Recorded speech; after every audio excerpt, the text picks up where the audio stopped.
Long ago, in a kingdom of gods, there was a goddess named Lista, who had been born nearly 100 years earlier, and now her duty was to find heroes who could save other worlds from falling into the grip of demon lords. Over time, Lista had already succeeded in saving 5 different worlds from destruction, but during the most recent gathering of gods, fate handed her another mission, and this time something was different. The world she was assigned to save was marked with an S difficulty level. And what did that mean? Well, it basically meant it was almost impossible to save, the highest and most dangerous difficulty that any god could be given. Understanding the critical situation, Lista began to carefully review the resumes of possible humans she could summon to fight against the demon army. Yet, no matter how many she checked, none of them seemed good enough. Until suddenly, she came across the resume of a man named Seiya, whose statistics were far superior compared to all the other candidates. With her target chosen, Lista prepared the summoning, and at last, she successfully summoned Seiya. The moment Seiya arrived, Lista immediately told him the truth. "I am a goddess, and I summoned you here because I need you to fight against a demon lord and save a world you don't even know." Seiya listened, but naturally he asked the one question everyone was thinking. If she was truly a goddess, then why didn't she save the world herself? Lista quickly explained that only humans could save humans, which in reality just meant that the gods were too unwilling to risk themselves, so they had created a whole list of strict rules to push humans into saving other humans they didn't even know. Bureaucracy at its finest, a convenient excuse for divine laziness. Seiya, not convinced, tried to refuse and push the responsibility back on her, but it didn't work. Lista insisted that he was the chosen one, and there was no way out. Realizing that whether he liked it or not, he would have to face a demon lord, Seiya finally agreed. But he also made one thing clear: he would do it at his own pace. And here was the biggest difference. Unlike other isekai protagonists who rush headfirst into danger, Seiya had a very different personality. Seiya turned out to be cautious to the extreme, so before even stepping into the dangerous world he was supposed to save, he spent an entire week just training. During those days, he pushed himself non-stop, doing sit-ups and squats until his body ached. And while it might sound simple, he somehow managed to climb 14 levels of strength from nothing but relentless exercises. Once he felt more prepared, Lista teleported him along with her to the human world they had to protect, and as soon as they arrived, they headed straight to the nearest city to stock up on supplies. But Seiya's cautious nature showed again. When they entered the armory, he wanted to spend all their money on heavy full-body armor, preparing himself like a walking fortress. Lista quickly stopped him from wasting everything. Yet even so, Seiya still bought a mountain of recovery potions, smoke bombs, and countless little items to make sure he was ready for any situation. With equipment secured, they decided to venture outside the city walls to begin fighting monsters so Seiya could gain more levels. The first enemy he encountered was a simple slime, the weakest creature imaginable, something most heroes would defeat with a single swing. But Seiya trusted nothing, so instead of a quick kill, he absolutely obliterated the slime, and once it was dead, he killed it again and again and again, repeating the act until he grew tired. The noise of this brutal overkill drew the attention of a dangerous foe, a goat-headed demon woman who served directly under the Demon King. She quickly sensed his presence and came looking for him, and when Seiya realized she was there, he knew without a doubt he had no chance against her, so he immediately bolted. With his life on the line, he tossed smoke bombs to cover their retreat, and thanks to that delay, Lista managed to open a portal to the realm of the gods, allowing them to escape just in time. Back in the safety of the divine world, Seiya instantly returned to training, obsessed with raising his levels and growing stronger. But the goat woman didn't stay idle. She stormed into the nearest city in the human world, slaughtering innocent people and leaving behind a horrifying threat. Every 10 minutes, she would kill another person unless Seiya returned.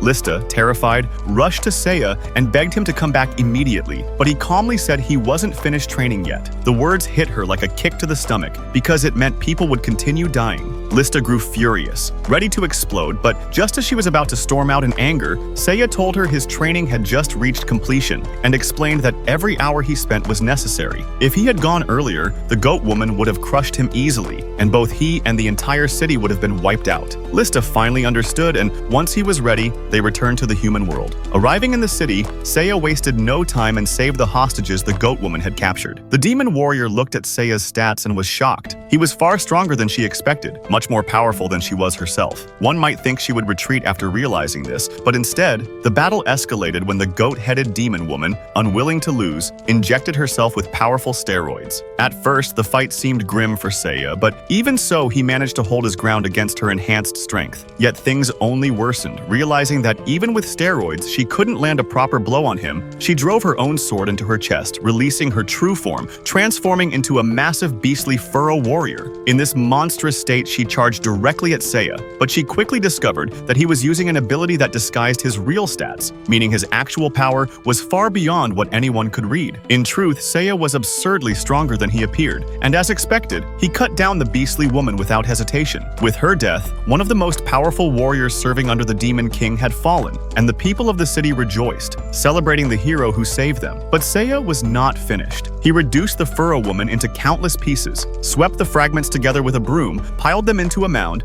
and then bombarded the remains until nothing was left. The destructive blast nearly wiped out the entire city, and because of this reckless overkill, both Seiya and Lista were thrown out by the townsfolk. Afterward, Seiya managed to get some money from a man whose life he had saved, and soon he and Lista returned once again to the realm of the gods so that he could continue his relentless training. And so, the real story of cautious hero Seiya pressed forward. He kept training obsessively, but at some point he noticed that the levels he gained from basic exercise were slowing down. He went to Lista and told her that simple training no longer gave him the same growth, and she suggested that to keep leveling, he should return to the human world and start killing monsters like any other isekai protagonist. Seiya, however, disliked that idea, since for him it meant exposing himself to unnecessary risks. Just then, another goddess named Arya stepped in and told him that in the realm of the gods there might be divine beings who could train him directly. That suggestion caught Seiya's interest immediately, and so Arya brought him to a powerful sword god named Ceres, a man completely obsessed with swords. Of course, Seiya being Seiya, they didn't go straight there. First came more training. When they returned to the god's realm, Seiya encountered Ceres again, who was still deeply traumatized from their last training. But this time, Seiya reassured him. It wasn't Ceres he wanted to train, but the brown-haired boy. Relieved, Ceres agreed immediately. Then they visited another goddess, Elena, the goddess of fire, to train the red-haired girl so she could finally learn fire magic. Elena accepted, but despite the girl's hard effort, her talent was almost non-existent. Lista struggled to pull Ceres out of Seiya's endless training sessions because the so-called hero treated the sword god like nothing more than a punching bag. While she was busy trying to save Ceres from trauma, Arya appeared and told her that Issa, the elder goddess and leader of all the gods, wanted to see her. Lista went immediately, and Issa explained that she and Seiya had to head to the next city without delay. Danger awaited there, but also important allies who would join them in their journey. Lista hurried back to find Seiya still brutalizing Ceres in the name of training, and told him they had to return to the human world at once. Surprisingly, this time he didn't argue. When they arrived in the city, they saw people running in terror because an army of zombies was approaching. Seiya calmly bought several bottles of holy water and then led them to the church, where their potential new companions were waiting, the brown-haired boy and the red-haired girl. Inside, they met the priest, but Seiya immediately sensed something was wrong. Without hesitation, he splashed holy water on the priest, revealing that he was in fact a zombie working under the Demon King's orders. Luckily, this enemy wasn't very strong, and Seiya immobilized him easily. Before being destroyed, however, the zombie warned them that by morning, 10,000 more zombies would arrive to wipe out the city. With that information, Seiya annihilated him completely, damaging part of the church in the process. Soon after, soldiers from the kingdom arrived to help, and the two siblings offered their support as well. But Seiya dismissed them all, telling the army commander that he alone would handle the zombie horde, as long as he was given a huge reward, and coldly telling the siblings he didn't need them for anything, and they should return to their village. Hurt, the boy left on his own, determined to help regardless. Meanwhile, Seiya and Lista headed straight to the zombie army,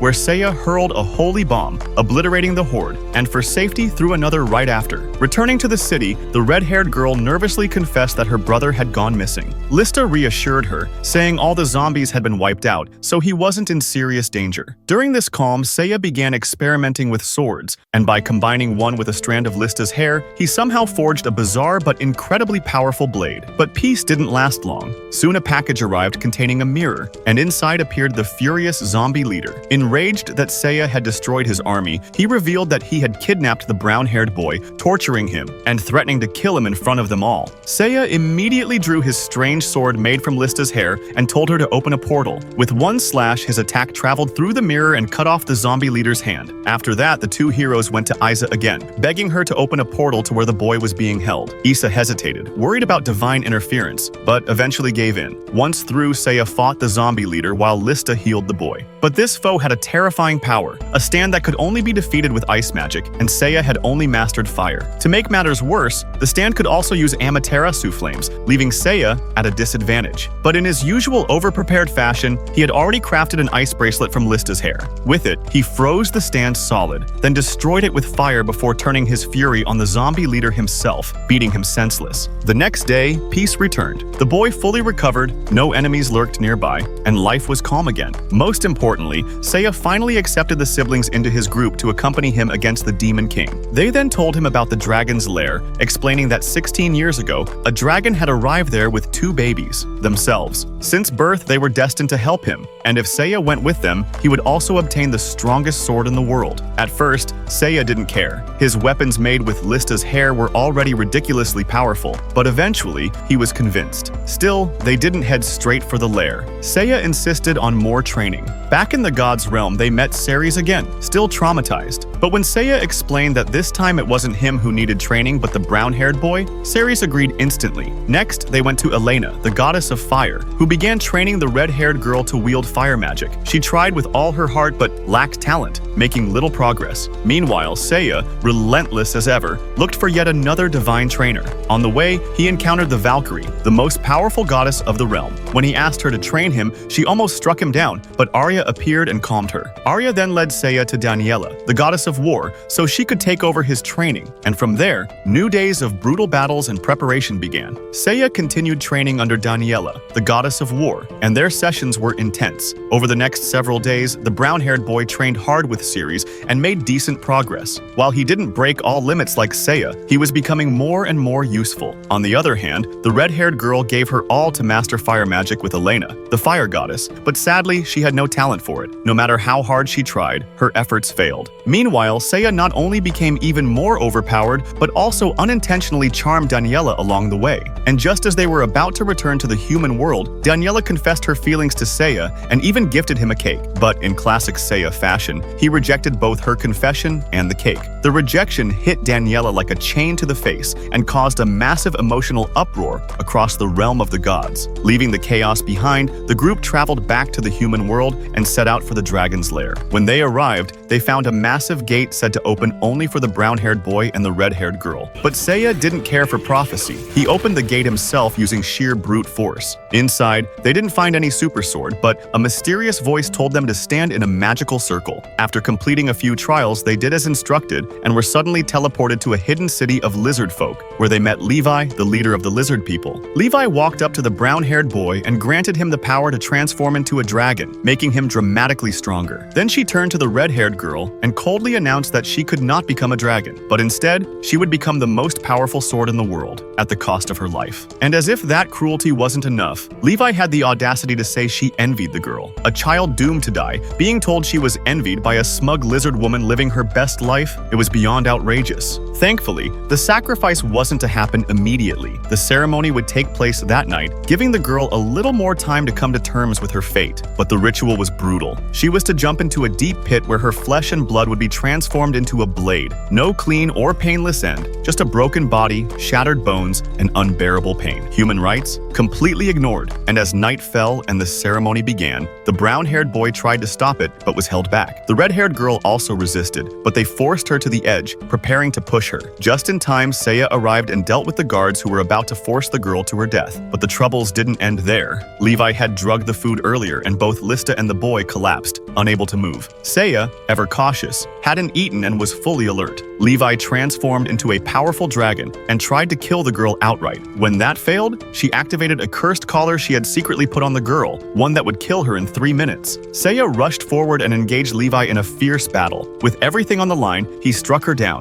forcing her to fall into the very pit meant for the sacrifice, and in doing so, shattered the curse, saving the red-haired girl just in time. As Levi fell, her blood and flesh fused within the pit and transformed into a powerful blade. Afterward, Seiya combined that sword with a tiny amount of the red-haired girl's blood and flesh to forge what everyone believed was the ultimate legendary sword of that world. But the truth was, Seiya had simply fused two swords he previously crafted using strands of Lista's hair. When Lista asked him how he would defeat the Demon King, since supposedly only the blood-forged sword could harm him, Seiya casually replied not to worry, he'd figure something else out. But there was another problem. It turned out that the Demon King had discovered a way to kill gods, meaning things just escalated to a whole new level of danger. As the group was leaving the dragon's lair, they were stopped by guards from a nearby city. These soldiers had heard Seiya was in the lair and came to beg for his help. Their fortress was under siege by demons. Without wasting time, Seiya and his companions flew straight to the battlefield, only to find the fort overwhelmed by an army of monstrous flies, led by none other than Beelzebub himself. These insect demons were so fast they tore through the defending soldiers in seconds, leaving few survivors. Those who remained were given an ultimatum: bring the hero to them, or the entire city would be destroyed. After the flies flew off, Seiya and the others arrived at the battlefield and met Rosalia, the fierce leader of the soldiers' army. She was furious, demanding to charge at the flies immediately, despite most of her troops already being dead and the few survivors barely able to stand. Thankfully, a general managed to stop her reckless charge just in time, but the battle was far from over. Rosalia eventually calmed down and everyone returned to the fort. There, Seiya's group, along with Rosalia and several military strategists, held a meeting to decide how to deal with the deadly fly army. In the middle of the discussion, Seiya spoke up and said that after watching the flies in action, it was clear he needed to train more and grow stronger before fighting. Those words triggered Rosalia. She realized that Seiya had watched her soldiers die and hadn't lifted a finger to help. Furious, she lashed out at him, accusing him of cowardice. But Seiya coldly replied that she had no right to judge him, since she had knowingly sent her own men to their deaths. The words cut deep, and Rosalia, in her rage, tried to strike him. But unsurprisingly, that didn't go well for her. After that dramatic confrontation, the group returned to the god's realm. Lista introduced Seiya to a white-haired goddess. This was the goddess of archery. Seiya began training under her to master multi-arrow attacks that would help him fight the fast-moving fly demons.